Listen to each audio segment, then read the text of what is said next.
제2절 엘리야의 재림과 세례요한. 엘리야가 재림하리라는 것은 이미 말라기 선지가 예언했던 바였다. 그리고 세례요한이 바로 재림한 엘리야라고 하는 것은 예수님의 증언이었다. 하나님께서 특별선지 엘리야를 보내시어 갈멜산에서 바알신을 멸하신 것은 성전이상 실현의 뜻을 가로막는 사탄을 멸하시기 위함이었다. 그러나 엘리야가 그의 전적인 사명을 다 이루지 못하고 승천하였기 때문에 메시아를 막기 위하여 사탄을 분립해가는 노정에 다시 사탄이 행행하게 되었다. 그러므로 예수님의 실제 성전 이상이 이루어지기 위하여는 이에 앞서 엘리야가 지상에서 다 이루지 못하고 간 사탄 분립의 사명을 계승 완수하게 하는 섭리가 있지 않으면 아니 된다. 이에 의하여 선지자 말라기는 엘리야가 재림해야 할 것을 예언했던 것이다. 선지자들의 예언을 믿고 있던 유대인들의 간곡한 소망은 메시아의 강림이었다. 그러나 그에 못지않게 그들이 갈망해왔던 것은 엘리야의 재림이었다. 그것은 하나님이 말라기 선지자를 통하여 메시아의 강림에 앞서 엘리야를 보내라고 분명히 약속하셨기 때문이다. 그런데 엘리야는 이미 예수님이 탄생하시기 900여 전에 승천한 선지자로서 유대민족은 엘리야가 다시 올 때에는 전에 승천하던 모양으로 반드시 하늘로부터 내려오리라고 믿고 있었다. 마치 오늘날의 기독교 신도들이 예수께서 구름을 타고 재림하시리라고 하늘을 우러러보고 있듯이 당시의 유대인들도 하늘에서 엘리야가 다시 오기를 고대하고 있었던 것이다.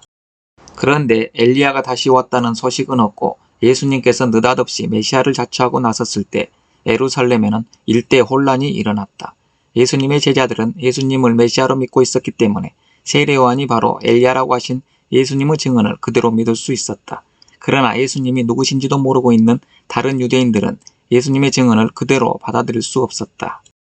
예수님은 세례요한을 가리켜서 엘리야라고 하셨고 이와 반대로 장본인인 세례요한은 이미 이 사실을 부인하여 버렸으니 유대민족은 누구의 말을 고지 듣고 따라갈 수 있었을 것인가. 그것은 당시의 유대인들의 눈에 예수님과 세례요한의 두 분 가운데서 누가 더 믿을 수 있는 인물로 비춰졌던가 하는 데 따라서 좌우될 문제였다. 예수님은 빈천한 목수 가정에서 생장한 배우지 못한 청년이었다. 이러한 청년이 일어나 안식일을 범하였으며 율법을 폐하는 사람으로 알려지게 되었다. 어부를 불러 제자를 삼았으며 세리와 창기와 죄인들과 함께 먹고 마셨고 자기를 하나님과 동등한 입장에 세우셨다. 당시 유대인들의 눈에 비친 예수님은 결코 믿겨운 존재는 아니었다.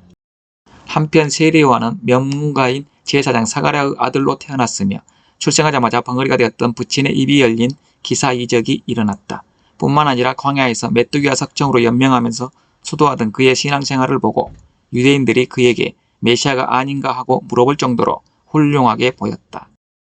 그 당시의 사정을 놓고 예수님과 세례요한의 모습을 비교해 볼 때 유대인들은 세례요한의 말을 더 믿지 않을 수 없었던 것이다. 따라서 예수님의 증언은 메시아로 자처하기 위한 일종의 위증이 되고 말았기 때문에 예수님은 망한 자로 몰릴 수밖에 없었다. 이러한 견지에서 볼 때 아직 엘리야가 오지 않았기 때문에 엘리야가 온 다음에야 메시아가 오시리라고 한 하나님의 예언을 저버릴 수 없었던 유대인들은 부득이 예수님을 불신하는 길을 택할 수밖에 없었던 것이다.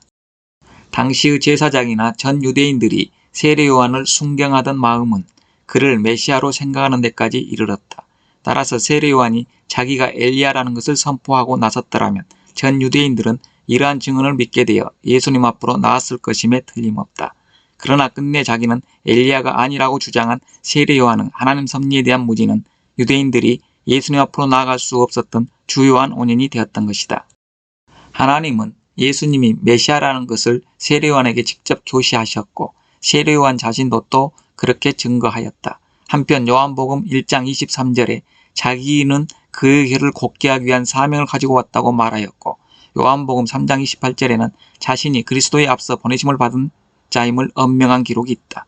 그러므로 세례요한은 응당 자기가 엘리야라고 하는 사실을 스스로 지혜로서도 알아야 할 것이었다. 세례요한이 예수님에게 세례를 주고 증거함으로써 그의 증거자로서의 사명은 다 끝났다. 그 후에는 그 앞에 하나의 제자의 입장에서 그를 모시고 섬겨야 할 것이었다. 그러나 요한복음 3장 30절에 세례요한이 그는 흥하여야 하겠고 나는 쇠하여야 하리라고 말하였듯이 그는 예수님과 흥망성쇠의 운명을 같이 하지 않았다. 세례 요한은 그 중심이 하늘편에 있었을 때는 예수님을 메시아로 알고 증거하였다. 그러나 그에게서 영적인 역사가 끊어지고 인간 세례 요한으로 돌아오게 되자 그의 무지는 예수님에 대한 불신을 자아내게 하였던 것이다. 예수님의 모든 언행은 인간 세례 요한의 눈에 하나같이 이해할 수 없는 것으로 비춰질 뿐 아니라 예수님을 메시아로 믿을 수 없었기 때문에 자기의 제자들을 예수님께 보내어 오실 그이가 당신이 오니까 우리가 다른 일을 기다려오리까 하고 질문하였다. 예수님은 새삼스럽게 자기가 바로 메시아라는 대답을 하시지 않았다. 너희가 가서 듣고 보는 것을 요한에게 고하되 소경이 보며 안진뱅이가 걸으며 문둥이가 깨끗함을 받으며 기머거리가 들으며 죽은 자가 살아나며 가난한 자에게 복음이 전파된다고 완곡한 대답을 하셨다. 선민으로 부름을 받았던 유대민족, 특히 세례 요한은 예수님을 배반하였으므로 예수님은 비감한 심정으로 가난한 자 가운데서 복음을 받을 수 있는 자들을 찾으셨던 것이다. 예수님의 서러운 심정은 드디어 누구든지 나를 인하여 실족하지 않는 자는 복이 있도다 라고 하는 심판의 말씀을 토하시고 말았다. 세례 요한은 당시의 유대인들이 메시아라고 할 정도로 훌륭한 사람이었고, 그러나 아무리 그러한 사람이라 할지라도 누구든지 자기로 인하여 실족하면 무슨 복이 있겠느냐고 하신 말씀이다. 메시아를 직접적으로 증거하는 세례 요한은 간접적으로 증거한 그 어떠한 선지자보다도 위대했던 것이다. 그러나 메시아를 모신다는 점에서 볼 때는 그는 가장 작은 사람이 아닐 수 없다. 세례 요한의 때부터 지금까지 천국은 침노를 당하나니 침노하는 자는 빼앗느니라고 기록되어 있는 것은 세례 요한이 사명을 다하지 못하였으므로 예수님의 수제자의 위는 베드로에게 빼앗긴 바 되었다는 것을 의미한다. 예수님은 결론적으로 지혜는 그 행한 일로 인하여 옳다함을 얻느니라고 말씀하셨다. 세례 요한이 지혜가 있어서 지혜롭게 행동하였더라면 예수님의 무료 빛을 떠나지 않았을 것이요 그의 행적은 영원히 의로서 남아질 것이었다. 그러나 불행히도 그는 무지하였기 때문에 자신은 물론이거니와 유대인들이 예수님 앞으로 나아가는 길마저 모두 막아버리고 말았던 것이다.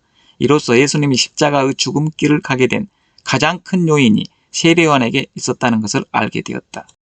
엘리야가 지상에 다하지 못한 사명을 계승 완성하기 위하여 세례 요한이 왔었다. 그는 누가복음 1장 17절에 기록된 대로 엘리야의 심령과 능력으로 주 앞에 가서 아비의 마음을 자식에게 거슬리는 자를 의인의 슬기에 돌아오게 하고 주를 위하여 세운 백성을 예비하기 위하여 출생한 인물이었다. 그렇기 때문에 그는 사명적인 입장에서 엘리야의 재림자가 되는 것이다. 성서를 대하는 우리의 태도, 예수 이후 오늘에 이르기까지 이러한 천적인 비밀을 밝힌 사람은 하나도 없었다. 이것은 세례 요한을 무조건 위대한 선지자라고 단정하는 입장에서만 성서를 보아왔던 까닭이다.